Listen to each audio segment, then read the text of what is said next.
হঠাৎ সকাল 10টায় আমাদের বেরোবার কথা ছিল বেলা 12টায়।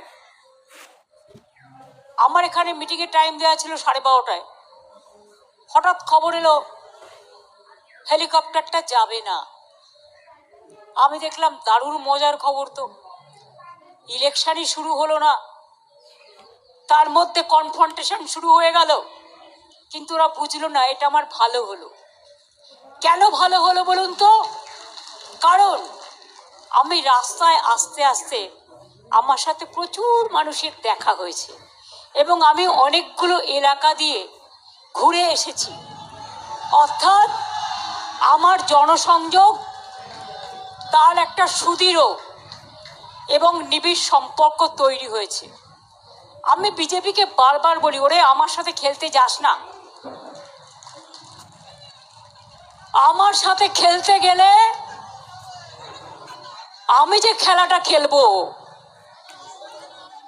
সেই খেলায় তোমরা আমাকে ধরতেও পারবে না, ছুটতেও পারবে না, নাগালও পাবে না।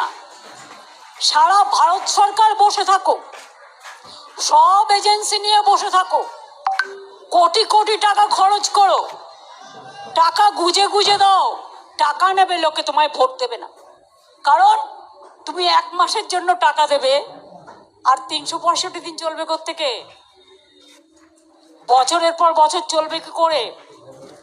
মানুষ কি চায়? জীবনের নিরাপত্তা, বাঁচার নিরাপত্তা, গণতন্ত্রের নিরাপত্তা, সম্পত্তির নিরাপত্তা, সন্তানের নিরাপত্তা, মা বোনেদের সম্মান।